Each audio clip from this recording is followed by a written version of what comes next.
মন্ত্রীর গায়ে হাত তুলে তুই কিন্তু ঠিক করিসনি সুলেমান। অন্যভাবে তো বলা যেত। এখন এইসব উপরা কানে গেলে কি হবে ভাবতে পারছিস? নিজেদের দলের ভিতরে আমরা শত্রুতা বাড়াচ্ছি। চাচার মুখে এমন কথা শুনে সুলেমান রাগে আরো ফুঁসতে শুরু করলো। তার চাচা শত্রুতা নিয়ে পড়ে আছে। সামনের গ্লাসটা ফ্লোরে ছুঁড়ে ফেলে দিয়ে বলল, ঠিক ভুলের জ্ঞান একদম আমাকে দিতে আসবি না। জাহান্নামে যাক সবাই, আই কান্ট হ্যান্ডেল ইট। কিন্তু আমার বউকে নিয়ে কেউ টেনে আনলে আমি কাউকে ছাড়বো না। তার জীবনটা জাহান্নাম বানিয়ে ফেলবো আমি।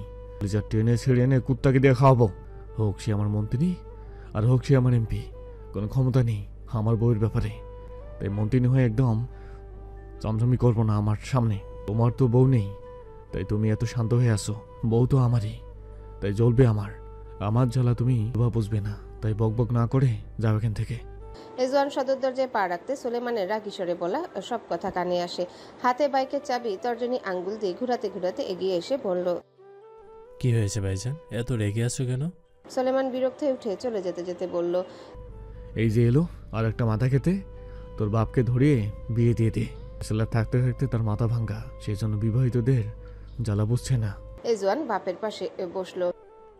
কি করছো কি তুমি ভাইজানের সাথে? তুমি তো বহুত ঝামেলা। রেগে আছে কেন ভাইজান? বাশার সুলতান সব খুলে বলল। রেজওয়ান অস্থির হয়ে বলল, ঠিকই তো করেছে ভাইজান। আমি থাকলে তো 2-4টা ঘাড়ো আরো দিয়ে আসতাম। তুই জানিস এর জন্য রাজনীতিতে কতটা প্রভাব পড়বে? কোন সাহসে সুলতান বাড়ির বউ টেনে আনে? বাড়ির রাজনীতি তোমাগো। এই রাজনীতি না করলে কি হইব? বাদ জুটবে না কপালে? আমি তো বলি এইসব বালসাগরের রাজনীতি ছেড়ে দিয়ে বিদেশে পাড়ি জমাও, ব্যবসায় মনোযোগ দাও। যথেষ্ট টাকা আছে, পাওয়ার আছে। উল্টা বাহিরের দেশে লোকজন চোখ মাথা নামিয়ে কথা বলে। এদেশে থাকলে ওসব প্রধানমন্ত্রী তথ্যমন্ত্রীদের লেজ ধরে জুড়ে থাকা লাগবে। তারা যেই আদেশ দেবে তাই মেনে চলা লাগবে। বাশার সুলতান বিরক্ত হয়ে বলল, তোর জ্ঞান তোর কাছে রাখতো বাপ, জ্বালাস না। নিজেদের দেশ রেখে বিদেশে যাব কেন? রাজত্ব করতে? যে দেশে থেকে অন্য দেশে রাজত্ব করব। রেজওয়ান বসা থেকে উঠে যেতে যেতে বলল, বাংলাদেশে বালের রাজনীতিতে ইন ফিউচার হোগা মারা খাওয়ার জন্য আগামী শুভেচ্ছা রইল তোমার প্রিয় বাবার। All the best. Basha Sultan ছেলেকে বেয়াদব বলে আখ্যায়িত করলেন। রেজওয়ান ঘরে এসে বউকে পেল না, বারান্দায়ও নেই। কই চলে যায় মাঝে মধ্যে এক্সের সাথে দেখা করতে। আজ আসুক, ঘেটিটা ধরে শিক্ষা দিবে বেয়াদব বউকে। রেজওয়ান ওয়াশরুমে ঢুকলো ফ্রেশ হতে। মাহি বোনের বাসা থেকে ফিরল সুলতান নিবাসে। বিরক্ত মুখে বাসার সুলতানকে বসে থাকতে দেখে হেঁটে রুমে চলে আসলো। রুমে ঢুকে বিছানায় বসতে আকস্মিক ভেজা টাওয়েল মুখে এসে পড়ল। মাহি সাথে সাথে মুখের উপর থেকে টাওয়েলটা সরিয়ে রেজওয়ানের দিকে রাগান্বিত হয়ে তাকিয়ে বলল, কোন ধরনের কাজ এটা? রেজওয়ান চুল হাত দিয়ে ঝেড়ে বলল, অনৈতিক। একটু ভালো হতে পারেন না আপনি? তুমি বানানোর চেষ্টা করছো কখনো? আমার ঠেকা? তা নয়তো কার? পাশের বাড়ি কুদ্দুসের বউয়ের ঠেকা। তা কোথায় গিয়েছিলে? আপুর ওখানে।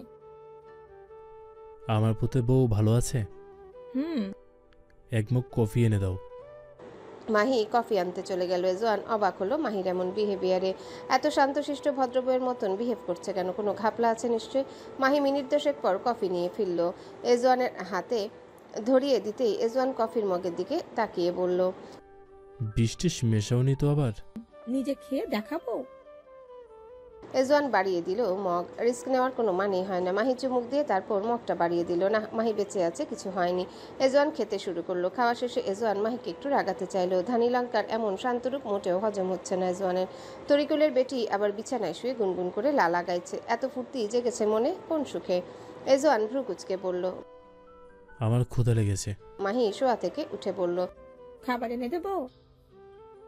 রেজওয়ান আশ্চর্যের চরম পর্যায়ে চলে যাচ্ছে ক্রমাগত। না, আমার প্রেমেই ক্ষুধা লেগেছে। নিজেকে সপে দিয়ে ক্ষুধা মেটাও। রেজওয়ান ভেবেছিল এই কথা শুনলে মাহি রেগে আগুন হয়ে যাবে, কিন্তু না। তার তরিকুলের বেটি উল্টো বলল, দরজা লাগিয়ে আসুন। ভাবা যায় তরিকুলের বেটি এসব বলছে। রেজওয়ান তেরে এসে মাহিকে বিছানার সাথে চেপে ধরে বলল, ভূতে ধরেছে তোমায় তরিকুলের বেটি? হুজুরের কাছে নিয়ে যাব ঝাড়ুর বাড়ি খাওয়াতে। এই যে আসো, লুপে আসো। এই রূপ বড্ড বেমানান লাগে তোমার সাথে। মাহি এজওয়ানের গালে তর্জনী আঙ্গুল দিয়ে স্লাইড করতে করতে বলল, ফাক মি এজওয়ান সুলতান। শালির শরীরে জ্বর উঠেছে নাকি? এজওয়ান কপালে গালে হাত দিয়ে পরখ করে দেখল না। শরীরের টেম্পারেচার একদম স্বাভাবিক। এজওয়ান মাহিকে শোয়া থেকে উঠিয়ে ওয়াশরুমের দিকে ঠেলে দিয়ে বলল, শালি, যা চোখে মুখে পানির জাপটা মেরে আয়। উল্টাপাল্টা কিছু খেয়ে এসেছিস? হুশই নেই তুই। মাহি এজওয়ানের থেকে নিজেকে ছাড়িয়ে নিয়ে বলল। এই ছাড়েন তো, আসেন রোমান্স করি। রাগে এজওয়ানের চোয়াল শক্ত হয়ে আসলো। শালি, থাপড়ে দাঁত ফেলে দেব। ফা এজওয়ান সম্পূর্ণ করতে দিল না শব্দটা। এই শব্দটা একটু তরিকুলের বেটির মুখে মানায় না। এজওয়ান মুখ চেপে দূরে সরিয়ে দিয়ে বলল, ফাকিং তো সেলফের গোষ্ঠীতে শালি, যে এবার দূরে সর। বালমি শুরু করে দিয়েছে।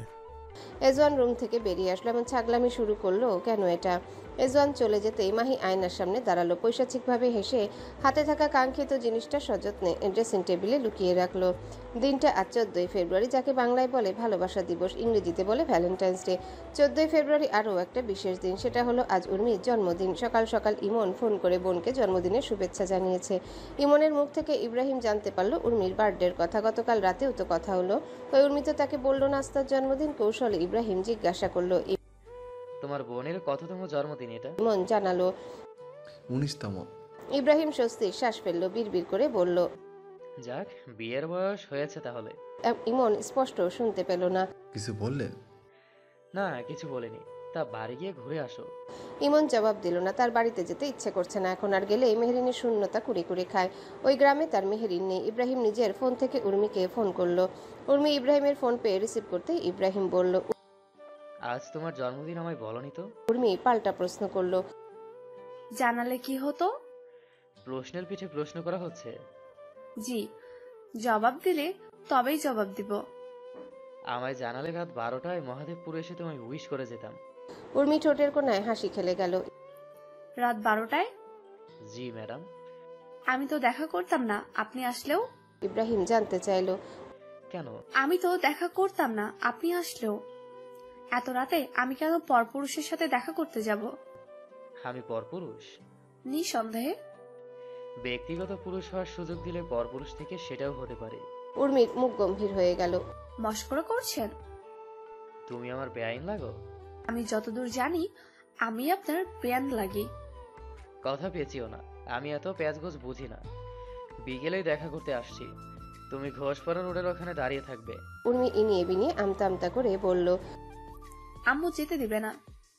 তাহলে আমি বাসায় এসে অনুমতি নিয়ে যাই তোমার আম্মুর থেকে? এই মাথা ঠিক আছে আপনার? হামানদিতা দিয়ে ছেঁচবে আমায়।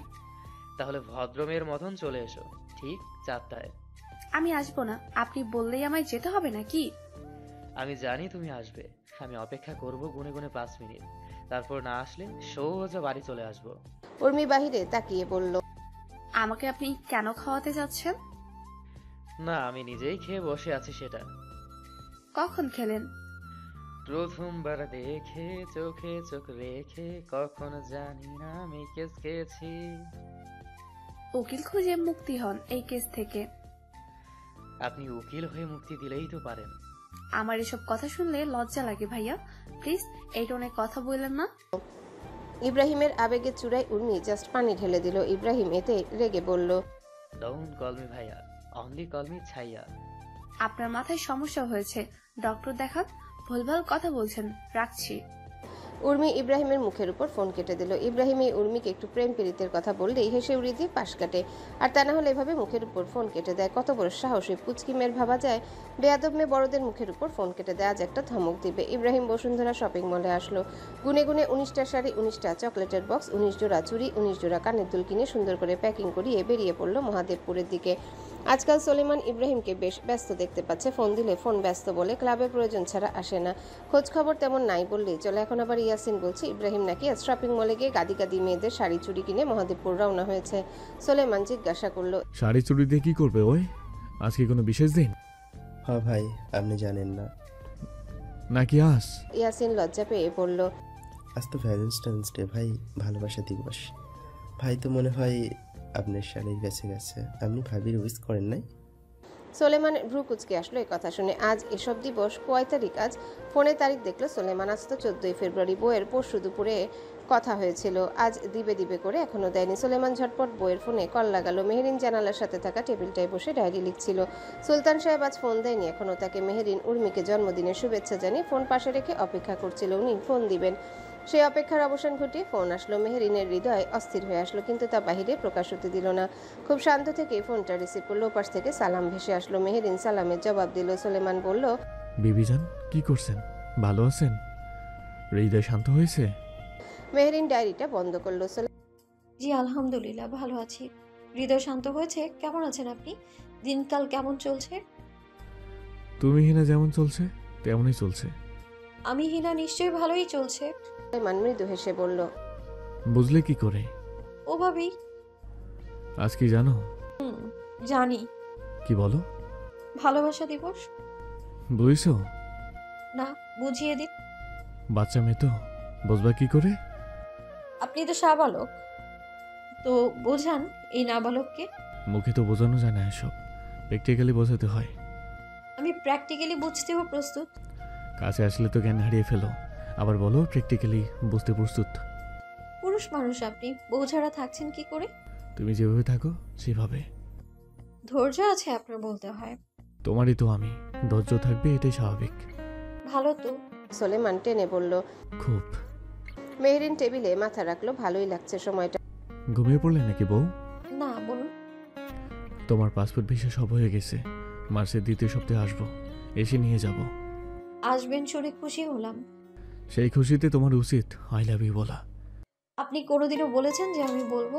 আমি আর প্রকাশই করব না। লুকিয়ে রাখতেও পারবে না। পারবো, আমি সব পারি। এইসব ব্যাপারে হেরে যাবে। হেরে গেলে খুশি হবেন? আমি খুশি হলে তুমি খুশি হবে? মেহেরিন হেসে বলল, না হয়ে পারা যাবে। ওয়েট, ভিডিও কল দিচ্ছি। সোলেমান ফোনটা কেটে ভিডিও কল দিল। মেহেরিন রিসিভ করলো। সোলেমান আবিষ্কার করলো এক শ্রেষ্ঠ স্নিগ্ধ নারীকে। পেস্ট কালারে সালোয়ার কামিজ পরা, সবসময়ের মতন মাথায় ওড়না দেওয়া। সোলেমান বিড়বিড় করে উচ্চারণ করলো, আমার সুলতানা। পেছন থেকে ইয়াসিন বলল, ভাই উইস করেন ভাবি রে, কনে হ্যাপি ভ্যালেন্টাইন্স ডে। এত কথা কইতেছেন কিন্তু এটা তো কইতেছেন না। সোলেমানের খেয়ালই ছিল না ইয়াসিন এই রুমে আছে। হাতের ইশারায় বেরিয়ে যেতে বলল। ইয়াসিন মন খারাপ করে চলে গেল ইমনের কাছে। আজ একটা বউ নেই বলে। সোলেমান জানালা শিখে পা হাত ঠেকিয়ে বলল, Mrs Sultana, if someone asks you to defend love, what you say? Meherin কথার বিপরীতে হাসলো। বলল, মানব জীবনের সবচেয়ে পরম বিস্ময়কর অনুভূতির নাম কি জানেন? কি? মেহেরিন লম্বা একটা শ্বাস টেনে বলল, ভালোবাসা। ভালোবাসা ছাড়া বাঁচা অসম্ভব। এই ভালোবাসাকে মানুষ ভিন্ন ভিন্নভাবে ডিফাইন করে থাকে। যেমন ধরুন, বিজ্ঞানের ভাষায় ভালোবাসা হলো এক ধরনের হরমোনের খেলা, যার নিউরোট্রান্সমিটারের স্পন্দন মস্তিষ্কের ডোপামিন, অক্সিটোসিন কিংবা সিরোটোনিন নামক রাসায়নিক পদার্থের সঞ্চালন, যেটা মানুষকে আনন্দ, টান আর আবেগের অনুভূতিতে ভরিয়ে তোলে। তবে ভালোবাসার পরিধি বিজ্ঞান দিয়ে সম্পূর্ণ ব্যাখ্যা করা যায় না। বিজ্ঞান যেখানে থেমে যায়, সেখানেই শুরু হয় দর্শনের ব্যাখ্যা। দর্শনের আলোকে ভালোবাসা মানে হলো এক আত্মার থেকে আরেক আত্মার সেতু বন্ধন। তাদের ভাষায় ভালোবাসা মানুষের ভেতরের স্বার্থপরতা থেকে ভেঙে দিয়ে অন্যের সুখে নিজের সুখ খুঁজে নিতে শেখায়। ভালোবাসা হচ্ছে এক মহৎ আত্মসমর্পণ, যেখানে আমি আর তুমি মিলে একাকার হয়ে যায় আমরা। আর কবিদের ভাষায় ভালোবাসা হলো এক অদৃশ্য নদী, যেটা এক হৃদয় থেকে আরেক হৃদয়ে নিরন্তর বয়ে চলে। কখনো অশ্রুর জলে তার স্রোত প্রকাশ পায়, কখনো হাসির আলোয় সে ঝলমল করে ওঠে। ভালোবাসা হলো অপেক্ষার সোনালী রোদ, মানে স্মৃতির নীল আকাশ, মানে অব্যক্ত অনুভূতির গভীর সাগর। সত্যি বলতে ভালোবাসাকে সংজ্ঞায়িত করা প্রায় অসম্ভব। এটা হচ্ছে এক মহাজাগতিক রহস্য, যা একদিকে বিজ্ঞান দ্বারা প্রমাণিত, অন্যদিকে দর্শন দ্বারা ব্যাখ্যায়িত, আবার কবিদের ভাষায় কাব্যিক। সোলেমান মনোযোগ দিয়ে শুনল। What's your personal definition of love? My definition খুব সহজ। ওসব বিজ্ঞান, দর্শন, কবিদের মতো প্যাচের বিস্তারিত নয়, খুবই ছোট সারমর্ম। আমার মতে কোনো একজনকে নিয়ে ভাবতে ভালো লাগার নাম ভালোবাসা। মনের মাঝে একজন মানুষের জন্য শূন্যতা অনুভব করার নাম ভালোবাসা। তার সাথে কথা বলতে না পেরে ছটফট করার নামই ভালোবাসা। কারোর সাথে পাশাপাশি চলার তীব্র ইচ্ছার নাম ভালোবাসা। কাউকে সুখী দেখে নিজেকে সুখী ভাবার নামই ভালোবাসা। কারো চোখে দুফোঁটা জল দেখে কেঁদে ফেলার নামই ভালোবাসা। তাকে পাবে না জেনেও তাকেই ভালোবাসার নামই ভালোবাসা। বাই এনি চান্স লাস্ট সংখ্যাটাও কি আমি আছি? আমি কি আপনাকে পাইনি বলছেন? পেয়েছো? শরীয়ত মোতাবেক বৈধভাবে পেয়েছি জানি। 2022 সালে তোমার এসিসিটা হয়ে গেলে আমরা বাচ্চা নেব। মেহেরিন থতমত খেয়ে গেল এই কথা শুনে। সুলতান সাহেবকে চিনতে মাঝে মধ্যে খুব সমস্যায় পড়তে হয় মেহেরিনের। হুট করে এই কথা থেকে ও কথায় লাভ দিয়ে চলে যায়, ভালোবাসার কথা তুলে লাভ দিয়ে বাচ্চার কথায় চলে গেল। মাঝে মধ্যে আমার আপনাকে চিনতে অসুবিধা হয় সুলতান সাহেব। সোলেমান এই কথা শুনে হাসলো। সোলেমান নিজেই নিজেকে ঠিকমতো চিনতে পারলো না, সেখানে মেহেরিনের দ্বারা কিভাবে সম্ভব হবে তাকে চেনা? সোলেমানকে চেনা মানে দুঃখকে হাসতে হাসতে বরণ করে নেওয়া। সোলেমান জানতে চাইলো, মেয়ে তুমি কি দুঃখ চেনো? সোলেমানের এই কথা শুনে মেহেরিনের বলতে ইচ্ছা করলো, আপনাকে চেনার চেষ্টা করতে গিয়েই তো দুঃখের সাগরে ডুবছি প্রতিনিয়ত। কিন্তু না, মেহেরিন তা বললো না। ছোট্ট করে শুধু বলল, না, চিনি না। চেনো না? না তবে চিনবে কেমন করে আমাকে? চেনালে অবশ্যই চিনব। না থাক, এসব না চিনলেই ভালো, চিনলে আমার ক্ষতি বেশি। মেহেরিন টেবিল থেকে মাথা উঠিয়ে বলল, আপনি খুব স্বার্থপর জানেন সেটা। শুধু নিজের লাভ ক্ষতি নিয়ে ভাবেন। তোমাকে নিয়েই তো ভাবি। এটা সামান্য। হুম, অসামান্য। তাহলে তো বুঝতাম। বুঝে ফেলে তো সমাজ বলবে আমি বউ পাগল। সমাজ যাকে বউ পাগল বলে, ইসলাম তাকে শ্রেষ্ঠ স্বামী বলে, বুঝেছেন? বোঝালে বলেই বুঝলাম। সেই খুশিতে বলুন আই লাভ ইউ। সোলেমান হাসলো। তার কথা তাকেই ফিরিয়ে দেওয়া হচ্ছে। ভালোবাসার কথা প্রকাশ করলে মানুষ হারিয়ে যায়।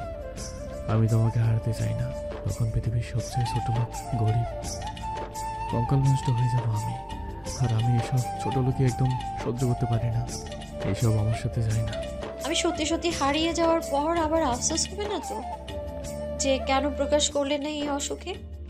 হারাতে দিবই না তোমায়, তাই আফসোসও হবে না। একদম বুকের ভেতরে লুকিয়ে রাখবো খুব যত্ন সহকারে। তোমার সাথে আমার এখনো সংসার করার বাকি, পৃথিবী ঘোরা বাকি, তোমাকে সাথে নিয়ে কয়েক কোটি বসন্ত পার করার বাকি আমার। বয়সে বা কথা তোমার সবে 18কে আমি আমার সাথে করে 21 অব্দি নিয়ে যেতে চাই। নিষ্পলক চোখে দেখলো তার সুলতান সাহেবকে, তারপর ধীর গলায় বিড়বিড় করে বলল, হায়াত যে বছর সংখ্যা মানে না সুলতান সাহেব। কারো 81 বছর বাঁচার ইচ্ছেটাকে 18তেই সমাপ্ত করে দেওয়া হয়। জীবনের দৈর্ঘ্যটা যে সংখ্যার উপর নয়, ভাগ্যের উপর নির্ভরশীল। ইব্রাহিম ঘোষপাড়া রোডের পাশে দাঁড়িয়ে অপেক্ষা করছে উর্মির। তার বিশ্বাস উর্মি আসবে। মিনিট 5 অপেক্ষা করার আগেই উর্মি এসে হাজির। ইব্রাহিম দূর থেকে দেখলো কালো বোরখা পরিহিত উর্মি আশেপাশে তাকাতে তাকাতে তার দিকে এগিয়ে আসছে। ইব্রাহিমের সামনে এসে উর্মি বিরক্ত মুখে বলল, এত মিথ্যা কথা বলে আসতে হলো আমায়? আপনার কোনো ধারণা আছে? আম্মু আসতেই দিচ্ছিল না। ইব্রাহিম আশেপাশে তাকালো। না, উর্মির নিকাবটা তোলা যাবে না, কিন্তু ইব্রাহিমের যে দেখতে ইচ্ছা করছে মেয়েটার ফেস। ইব্রাহিম জাস্ট জড়িয়ে ধরলো উর্মিকে। উর্মি বরফের মতন জমে গেল। ছাগল বেটা রাস্তাঘাটে এসব কি করছে? লোকজন চিলে ফেললে খবর আছে। উর্মি ভয়ার্ত গলায় বলল, আরে কি করতেছেন? কি ছাড়ুন। কি হলো? ছাড়ুন না, আমি কিন্তু কেঁদে দিব ভাই। ইব্রাহিম ফের ভাই ডাক শুনে উর্মির মাথায় চাপড় মারল। এই মেয়ে, আমি তোমার কোন জন্মের ভাই? একদম ভাই ডাকবে না। উর্মি উল্টো ঘুরে যেতে যেতে বলল, দেখা শেষ, এখন চলে গেলাম। ইব্রাহিম হাত টেনে ধরলো। সামনে দাঁড় করিয়ে গাড়ির ভেতর থেকে সেই 19টা শাড়ি, চুড়ি, চকলেট বের করে উর্মির হাতে ধরিয়ে দিয়ে বলল, জন্মদিনের শুভেচ্ছা। আর ভালো। সম্পূর্ণ কথা শেষ করতে পারল না ইব্রাহিম। পকেটে থাকা ফোনটা বেজে ওঠে। ইয়াসিন ফোন করেছে। ইব্রাহিম রিসিভ করতে ওপাশ থেকে ইয়াসিন বলে, ভাই তাড়াতাড়ি আহেন, বাসার স্যারের অবস্থা খারাপ, হাসপাতালে ভর্তি করা হয়েছে, হার্ট অ্যাটাক করছে। ইব্রাহিম তাড়াহুড়ো করে গাড়িতে উঠতে গিয়েও থেমে গিয়ে পেছনে ফিরে বলল, সাবধানে বাসায় যাবে, আমি ফোন দিব পরে। ইব্রাহিম চলে গেল। উর্মি হাতে থাকা প্যাকেটগুলোর দিকে তাকালো। এত প্যাকেট, এতগুলো নিয়ে সে বাসায় যাবে কি করে? তার মা দেখলে তো প্রশ্ন করবে। তখন উর্মি কি বলবে? জবাবে মা তাকে আজ মারতে মারতে পিঠে চামড়া উঠিয়ে ফেলবে। উর্মির এখন রাস্তায় হাত পা ছুড়ে বসে কাঁদতে ইচ্ছা করছে। এই লোক তাকে ডুবিয়ে ছাড়বে, বজ্জাত লোক। উর্মি হাতে করে ইব্রাহিমের দেওয়া এক গাদা প্যাকেট নিয়ে এলোমেলো পায়ে হেঁটে বাড়ির দিকে ফিরছে। মাঝে মধ্যে হাঁটা থামিয়ে রাস্তায় বসে পড়ছে। তার রীতিমতো কান্না আসছে। এগুলো বাসার ভিতর ঢুকাবে কি করে? তার যে মা দেখলে মারবে। উর্মি 10 মিনিট রাস্তার পথ আধা ঘন্টারও বেশি সময় নিয়ে বাড়ি আসলো। উঠানের বাইরে দরজায় দাঁড়িয়ে দেখলো তার মা আছে কিনা। না, উঠানে তো দেখা যাচ্ছে না। উর্মি গুটি গুটি পায়ে আশেপাশে তাকাতে তাকাতে এগিয়ে গেল। তার মা বোধহয় খেতে গেছে। উর্মি এই ভেবে স্বস্তির শ্বাস ফেলতে বাড়ির পেছন থেকে ইতি বেগমের গলার স্বর ভেসে এলো। উর্মি পায়ে জুতাটা খুলে রুমের ভিতর দৌড় দিল। তাড়াতাড়ি করে শপিং ব্যাগগুলো একে একে খাটের নিচে ঢোকাতে লাগলো। ইতি বেগম কাঁচি হাতে নিয়ে বাড়ি এসে দেখলেন রুমের দরজা খোলা। এগিয়ে এসে দেখলেন উর্মি ফ্লোরে বসে আছে খাটের নিচে মাথা ঢুকিয়ে। ইতি বেগম জিজ্ঞাসা করলো। মায়ের গলা শুনে উর্মি তড়িঘড়ি করে খাটের নিচ থেকে মাথা বের করতে গিয়ে ধুরুম করে খাটের সাথে বাড়ি খেলো। সাথে সাথে মাথায় হাত দিয়ে চেঁচিয়ে উঠল ব্যথা। ইতি বেগম এগিয়ে আসতে নিলে উর্মি হাত বাড়িয়ে দিয়ে বলল, আমি ঠিক আছি, তোমার মাজায় ব্যথা, দয়া করে নিচু হইও না। উর্মি বেরিয়ে আসলো খাটের নিচ থেকে। ফুলে গেছে জায়গাটা। ইতি বেগম নিকাব খুলে দেখে বলল।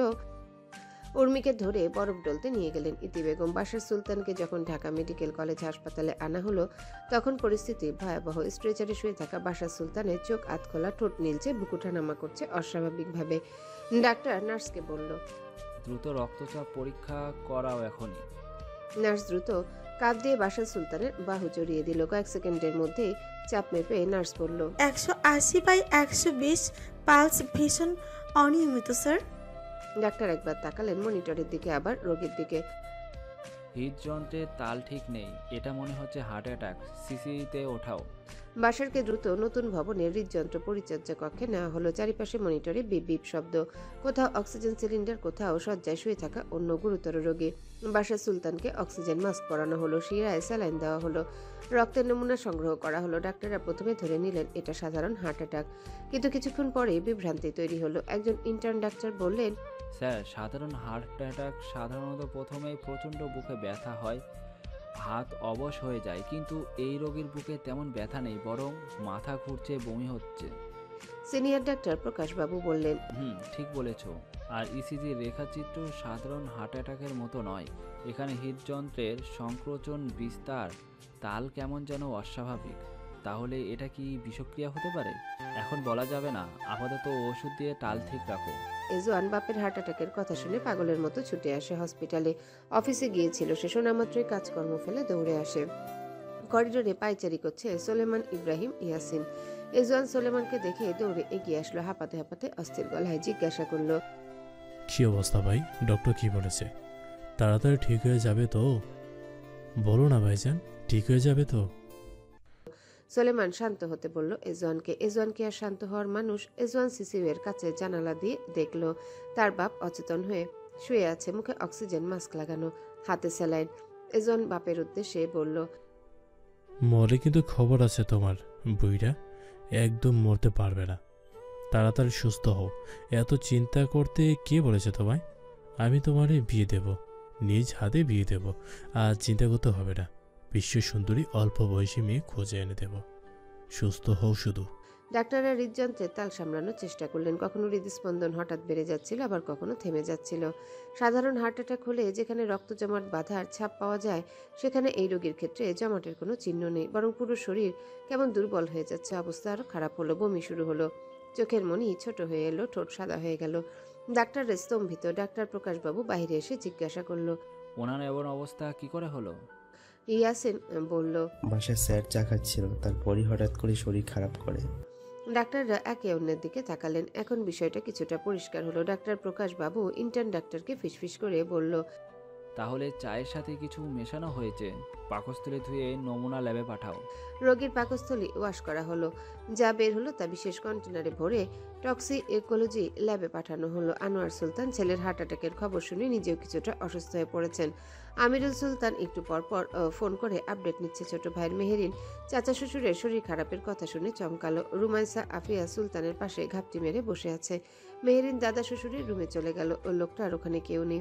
রাত অনেক হয়। সোলেমান এজওয়ানকে বাসায় পাঠিয়ে দিল, সে সামলে নিবে, দরকার পড়লে ফোন দিবে তাকে। এজওয়ান নিবাসে ফিরে নিজের রুমের দরজার সামনে দাঁড়িয়ে দেখলো মাহি ঘুমাচ্ছে। এই মেয়ে নিশ্চিন্তে ঘুমাচ্ছে কি করে? এজওয়ান রুমে আর না ঢুকে স্টাডি রুমে চলে আসলো। সোলেমান ডক্টরদের সাথে কথা বলছে। রিপোর্ট চলে এসেছে 24 ঘন্টার ভিতরে। রিপোর্ট হাতে নিয়ে ডাক্তার গম্ভীর কণ্ঠে বললেন, পাকস্থলীর ভেতরে ডিজিটালিস নামে বিষাক্ত উপাদান পাওয়া গেছে সোলেমান।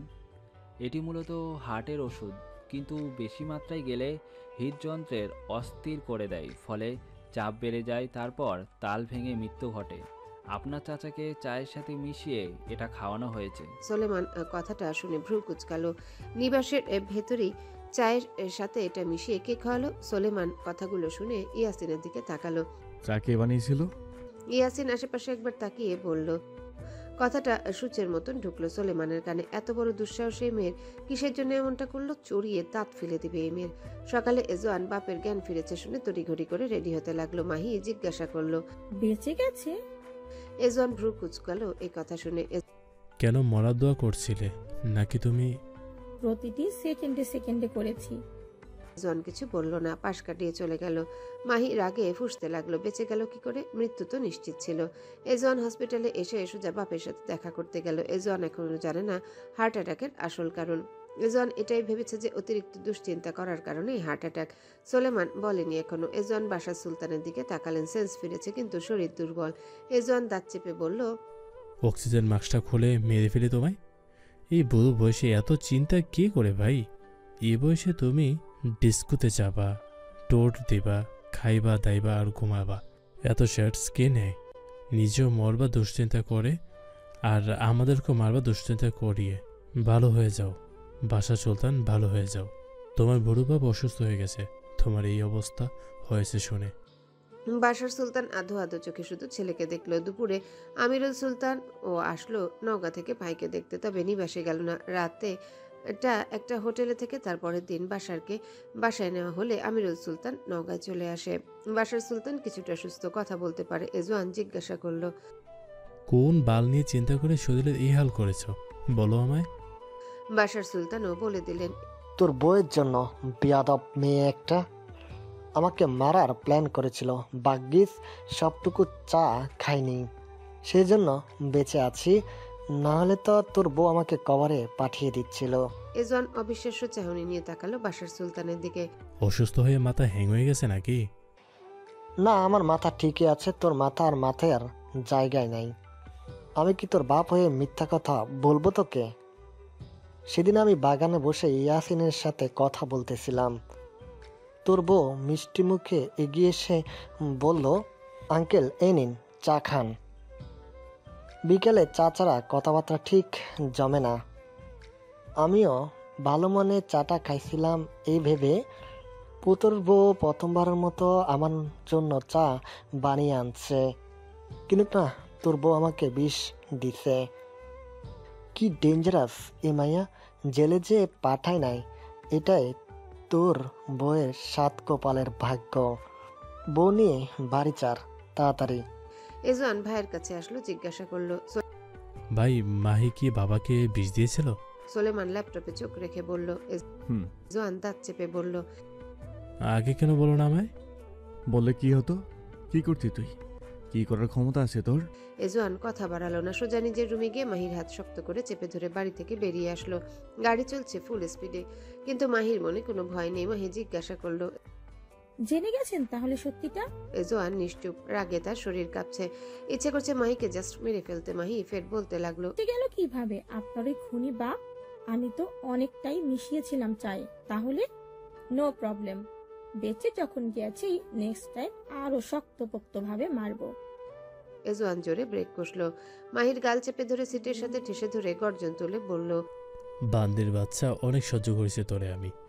এই এজওয়ানের জীবনে কাউকে এতটা সহ্য করিনি। তোর এত বড় কলিজা হয় কি করে আমার বাপকে মারার চেষ্টা করার? কি করেছে কি আমার বাপ? তোর মায়েরে মারছে? আরে তোর মা তো নিজে আত্মহত্যা করেছে। তোর নিজের বাপ বইলে বেড়াইছে, পরকিয়া করে ধরা খাইছিল বলে লজ্জায় মরে গেছে। সেখানে তুই আমার বাপরে কি করে দোষী বাড়াবস? তোর বাপরে মারতে পারস নেই? মাহি এজওয়ানের হাত ছাড়ানোর চেষ্টা করতে এজওয়ান আরো চেপে ধরলো। মাহি থেমে থেমে বলল, তোর বাপের জন্যই আমার মা আত্মহত্যা করেছে। তোর বাপের কাছে সাহায্য চাইতে গেছিল আমার মা। তোর বাপের বন্ধু ছিল ওই তরিকুল। তোর বাপ আমার মায়ের অসহায়ত্বের সুযোগ নিয়ে আমার মায়ের সাথে। এজওয়ান বাকি কথাটা আর বলতে দিল না, গাড়ি স্টার্ট দিল। গাড়ি গিয়ে সোজা থামলো চৌধুরী বাড়ি। এজওয়ান গাড়ি থেকে নেমে মাহিকে টেনে নিয়ে ভিতরে ঢুকলো। তরিকুল চৌধুরী খবরের কাগজ পড়ছিল। বসার ঘরে আকস্মিক সদর দরজার দিকে তাকাতে দেখলো মাহিকে টেনে টেনে নিয়ে আসছে এজওয়ান। তরিকুল চৌধুরী বসা থেকে উঠে দাঁড়ালো। এজওয়ান মাহিকে ছেড়ে সোজা তরিকুল চৌধুরীর দিকে এগিয়ে গিয়ে কোনো কথা না বলে মারতে শুরু করলো। বাহিরে শোরগোলের আওয়াজ শুনে রুম থেকে বেরিয়ে আসলো তরিকুল চৌধুরীর ছেলে সাদাত। বাপকে মারতে দেখে এগিয়ে এসে এজওয়ানকে থামাতে চাইলে এজওয়ান সাদাতকে ধাক্কা দিয়ে সরিয়ে দিয়ে বলল, হ্যালো বন্ধুরা, পরবর্তী পার্ট খুব তাড়াতাড়ি আসবে, তো সবাই অপেক্ষায় থাকো। আর চ্যানেলটি যারা এখনো সাবস্ক্রাইব করোনি তারা পরবর্তী পার্ট দেখার জন্য চ্যানেলটি সাবস্ক্রাইব করে রেখো। ধন্যবাদ সবাইকে, আমাদের সাথেই থেকো।